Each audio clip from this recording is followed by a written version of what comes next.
Look at that poor fool. Relax, I'm not here to attack anybody. That's not what we're about at Golf Ball Addict. It's actually the opposite. We're here to inform, we're here to educate, we're here to learn and grow together. That even means me. But as a guy who has tested golf balls for 5 years, I can tell you that one of the things I appreciate about the sport of golf is that a lot of things are debatable. Whether it's course conditions or the clubs you play, I mean, people can have golf debates, and a lot of the time there's not a right or a wrong answer, which is pretty cool. Not a lot of sports are like that. However, when it comes to golf balls in particular, there is one opinion that I have finally found that I just don't think's debatable. In fact, I think it's just boldly wrong. I think it's just clearly wrong. And the fact that some people still have it is kind of crazy to me. And I'd like today, if you could give me a couple minutes of your time, I'd like to explain to you why not only is it wrong, but why it is detrimental to your game, why it's hurting you, why it's adding strokes, why it's making you look foolish on the message boards. And please just give me a few minutes and I hope I can kind of persuade you here. And that's the opinion that golf balls don't matter. This opinion can come in many forms. I've seen it as, just put bluntly, hey, I'm not good enough to see a difference between golf balls, or it doesn't matter what I play, or sometimes it's a little bit hidden in the disguise of, just play whatever I find on the course, you know, that way you don't have to buy golf balls. Now, let me get something out of the way right now. If you do that just because you're there to have a good time and you really don't care about your score, that's cool. God bless you. Couldn't care less. But there are people that have those opinions that then come back and say, look, it doesn't affect my handicap, whatever, I am trying to get better, but it's irrelevant, it doesn't matter. I'm not good enough yet to see those differences between golf balls.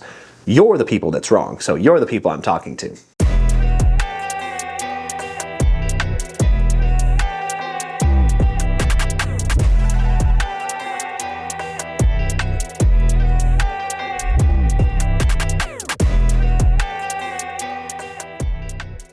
All jokes aside, look, I could take the easy route and I could show you the hundreds of articles that talk about golf ball fitting. I could talk about Bridgestone, which their entire marketing shtick is around golf ball fitting. Over 4.5 million fittings to, they have a counter on their website. So, I mean, it's very important. But I'd like to do something else, actually. So over the past year, I've tested 110 golf balls, and I'm just going to show you the difference between the best ones I've done and the worst ones I've done. And the reason I'm doing this is because I want some of you to see how much an impact the golf ball you're playing can have. Because yes, they go different distances, they go different spin rates, they launch at different angles. Golf ball fitting is one of the most important things that people overlook. In fact, I think it's the most underrated aspect of the golf bag in general in this day and age. So what I'm hoping to do is show you the best and the worst. That way you can see truly what the difference can be from golf ball to golf ball. Whether you're just finding whatever you can on the course or whether you're just buying whatever's on sale that week, from week to week, it could really change a lot. And when it comes to golf, consistency is key. It's very difficult to get better if you don't know how far your golf ball is going to go, if you don't know what angle it's going to launch at, how much it's going to spin. Any of that stuff, it gets really hard. Even if you're a bad golfer, consistency really can help you shave some strokes. So I'm going to show you some data here. We're just going to walk through it and talk about it real quick. Let's start with 50-yard pitch, right? Let's say you get up to the green, you're about 50, 60 yards out. Again, whether you're a great golfer or whether you're a bad golfer, this is the difference between the best golf ball I tested this year and the worst. Let's look at it first from a spin rate. As you can see, the Snyder Tour is the best golf ball I tested this year with backspin, 9,508 on average, which is just insane. That's awesome. My average itself with all 110 golf balls is 7,874, but the Volvic Radiance tested the lowest. Now keep in mind, I like the Radiance. It was soft, it was bouncy, it was forgiving, it's great for beginners, but it has half the RPM spin as the Snyder Tour. What does that mean? Well, simple. Let's pretend that you get up there and you hit a decent shot. One of those golf balls, you're going to want to aim actually probably either at the flag or maybe even a little in front of it, because there's so much backspin, the golf ball is going to end up kind of coming back on you a little bit, not just only when it lands, but also in the air. You're going to lose a lot of distance from that type of backspin. On the other side of that, though, with the Radiance, you're going to want to probably aim for the front of the green to let it roll out, because it's not going to check up. Now, my question is, if you're just playing whatever you found out of the woods, or if you're just playing whatever your friend gave you or whatever's on sale, How would you know the difference? You have to be able to build that consistency. You have to know how much rollout your golf ball is going to have. Yes, even if you're a bad golfer, because again, consistency is key on that. Learning what your golf ball does and learning where to hit it and learning how you need to play it is a vital, important part of the game. And yes, it's one that can shave a lot of strokes. For me personally, I've seen 5 or 6 even. But let's not stop there. Let's also talk about launch angle. The reason launch angle is so important is because it's another aspect of the golf ball that you really have to match with your clubs.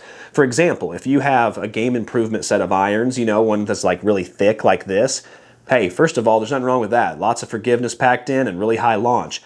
But that's the point, high launch. You don't want to then get a golf ball that launches really, really high, because then it's just going to be too high in the air and it's going to be kind of ballooning. You probably want to get something that has like a mid launch, or maybe for some of you a low launch. On the other side of that, if you play a blade that looks like this, yes, those are great, they're sweet, they feel awesome, you can bend them left and right, a little harder to hit, but if you can hit them, yeah, they're the real deal. On that side though, if those launch low traditionally like they're designed to do, you want something that maybe launches a little higher. That's why a lot of guys play like a Pro V1X if they're really good, because it launches higher. It's important to match that aspect. If you play a fade and it has a lot of spin, you don't want to get a high spinning golf ball because then it's going to balloon on you. If you play a nice low draw, you want something with a little bit more spin. That's why golf ball fitting is so important. So let's look at launch angle real quick and see the difference on 50-yard pitch like we just did, but between my highest and my lowest. As you can see, when it came to the highest, the Wilson Zip, a very popular 2-piece golf ball, you can find them on the course a lot, 38.2 on the launch angle, which is just bonkers. It's basically like hitting a pop fly. I'll just be completely real. 29.2 is my average, as you can see, but when I played the Japanese brand Hanma X golf ball, both the X and the S model of that was around 22.2 and 22.3. That's a huge difference. I mean, we're talking about 16 degree of launch angle difference. And again, it's one of those things where if you're somebody who has a low launching club, that 22.2 is going to be brutal on you. I mean, I was using a game improvement 58 degree Adam's Idea wedge when I tested this, and it was 22.2. Can you imagine like a 54 degree, but like a TaylorMade milled grind 5 or something? It'd be even lower. I mean, I can't even imagine it would get above eye level. And so again, another important aspect of that. However, let's talk about full clubs. Let's go into pitching wedge, which is something I also tested this year for part of the testing parameters. Let's look at it from the farthest golf ball I did to the shortest model I did. As you can see, the longest golf ball I tested this year at the pitching wedge total distance was the Vice Pro Air, which is a great model. A lot of people really like it. 128.3. My average was 122.6. So already there's a 6-yard difference, which is huge on the golf course. It's the difference between being on the green and chipping off of the green. However, if we look at the lowest I tested, it's actually the Members Mark golf ball. The Members Mark golf ball is soft, it's squishy, it's forgiving, but it's not very distance oriented. It's more of a spin golf ball, and that's why there's such a low difference. That's a total difference of 16 yards just between pitching wedge. That is significant. Again, if you're playing whatever golf ball you find and you pick up a Vice Air and you hit your pitching wedge, it might go 128. It might go further. It might go a little shorter, but it's going to go really far. Then on the next hole, if you lose it and then you pick up a Members Mark golf ball, which is another really popular golf ball now, it might only go 112. And that's the difference between having a 20-yard pitch into the green. It's a huge difference, and one that you really need to pay attention to. But I don't want to stop there, because let's do spin rate. Spin rate can cause your golf ball to balloon too much. It can cause it to not get in the air enough. It's very important. Some people need more spin, some people need less spin. But again, let's look at the difference between the highest of what I tested and the lowest this year. And if you look at that, as you can see, the Snyder Ace was the best this year at 8,103, which is actually a very, very high amount for a pitching wedge, maybe even a little too much for me. But the average was 7,034, so that's kind of that mid-range. But if we look at the lowest, it was a Volvic Vivid Soft, and it was 5411. So again, we're talking about, a 2,800 RPM difference between the highest and the lowest. Next up, let's go to 7-iron. Now, 7-iron is more of a distance club, right? It's not a finesse club like a pitching wedge is. This one's actually intended to kind of get some distance and kind of be a blend. It's not a long iron like a 4, but it's not a finesse, spin club like a wedge. It's right in between. So let's see what the difference is between that. And as you can tell from the 7-iron distance, 178.3 with the Vice Tour Junior, which is an excellent number.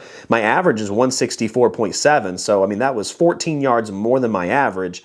But on the other side of that, 8 yards less than my average was the worst I tested at the Volvic Axia, which, by the way, if you haven't been able to tell by now, Volvic didn't really do that well. I mean, granted, they have like 16 models of golf balls, so they can't all be winners, but yeah, they've been at the bottom of a couple lists so far. So just so you know, if you find a Volvic on the course, just be wary. But it's crazy to me how that's a 22-yard difference. I mean, the best I tested with the 7-iron when it comes to distance, 178 compared to 156. Look, I'm not saying I'm an expert. I'm still learning. I'm still growing. But in my educated opinion, 15 to 20 yards is a big deal. I feel pretty confident saying that. I just do. If we look at 7-iron launch angle, again, we have a huge disparity. The Strixon Z-Star was the highest I tested this year at 19.5. My average was 17.2, and the lowest was a Bridgestone Tour B X. These are two popular golf balls. I see a lot of people play them, and you're talking about a difference of, 5-degree launch, which for a 7-iron is huge. It's the difference between one getting really high up in the air and spinning a lot. It could be ballooning for some of you. Now, again, the Strixon Z-Star, if you're someone who plays blades and you have a nice low launch and your shafts are designed to be low launch, that Z-Star could be really good for you. But let's be real. These clubs are all fun, they're fine, they're dandy, but the real result is going to be in the driver. That's what the majority of you care about. You care about driver distance, driver ball speed, all that good stuff. Launch angle still matters. Spin also matters with the driver as well. So let's talk about the differences there. Let's start with just the distance, right? Because that's probably the most important. As you can see, the MG Senior at 250.3 yards. Now, I know the MG Senior is technically an illegal ball because it's too fast off the driver, but okay, fine. If you want to go to second place is 249.7, so half a yard difference. But point is, 250.3, 239.1 is my average. But the lowest I tested this year is the Bridgestone E12 High Launch, which may not be a bad golf ball, but it's definitely not for my swing and my swing type. As you can see, a 23-yard difference. But let's move over to spin. If we move over to spin, again, spin is something off the driver that is fitted. It's very important. Some people need more of it. Some people need less of it. The TaylorMade Speedsoft Yellow tested at 2,665, which is extremely spinny off the driver. My average is 2,229, but the MaxFly Tour X, which again is another popular golf ball a lot of people love, 1872, that's an 800 RPM difference, and spin is not black and white. Some people do need more of it, some people need less of it. Me personally, I need to be around like the 22 to 2,500 range. That's just what's been fitted for my swing. Some of you might need really low. If you're a really good golfer and you just absolutely whack the ball like there's no tomorrow, yeah, that 1872 might be great for you, but also if you're a slower swinger, you might need more. You might need that 24 to 2,600, even maybe a little more depending on your driver loft, because you want the ball to spin and get up in the air. If you just pick up a golf ball on the golf course, it could spin 26, 2,700 and balloon on you like crazy. It could spin 1872 and not get up in the air enough. You don't know because you're just playing whatever you find. Last but not least, I do want to also talk about the launch angle because this is very, very important. 19.4 with the Mizuno Pro X, 13.3 with the Snyder Pro. That's a 6-degree difference. It's huge. Most European balls like that tend to launch really, really low. That's just how they kind of do it over there. But, I mean, as you can see, the Mizuno Pro X is not one I would anticipate on being that high. My average is 16.3. It matters. I don't need to say any more. It matters. And arguably the most important could be found greenside. A lot of you really take importance of how your golf ball performs around the green. Some golf balls have a firm rollout and roll with really little checkup at all, and some golf balls check up a ton and tug and stop on a dime. Playing different golf ball means you don't exactly know how your golf ball is going to react on chips, even if you're a bump and run player. And also let's talk about the putter. It's the same way. Some golf balls have a really nice true roll. Some golf balls come off really hot. Some golf balls come off really soft. It depends, and especially when it comes to consistency in putting, it's probably the most important aspect of all this. And it's not just distance and spin when it comes to full shots. There's also accuracy, distance control, and even forgiveness as well. This is the first year that I tested accuracy and dispersion on this channel, and that's another reality, is that there's some golf balls that are really accurate, and there are some golf balls that are really consistent when it comes to distance, and they have really good forgiveness even on mishits, and then there's some that aren't. And if you're switching golf balls out constantly, it's hard to tell what your golf ball is going to do if you mishit it. It really is, but that's a whole other story. So in conclusion, that's why I feel as strongly as I do. That's why I feel this opinion is just wrong by people, because I do understand the notion that some of you are like, well, it doesn't matter if I play a Pro V or I play whatever, I'm not going to see any beneficial difference either. I agree with that part. But there are some of you that still genuinely believe I'm not good enough, or I just don't play well enough, or I don't care enough to actually play the same golf ball because they're all the same. They're just not. They're different. Some go really far, some go really short, some launch really high, some launch really low. They are all really, really different in today's world. And it's very important that, one, you get fitted, find a golf ball that works for you, experiment, find what you really like, and then stick with it. That way you know what it's going to do and you're confident, because it will shave strokes off your game. I don't care if you're 25 handicap, I don't care if you're 5 handicap. It will definitely make a difference. Coming from a guy who plays a different golf ball every week because I have to test them, it's hard for me to gain consistency. It's driving me nuts.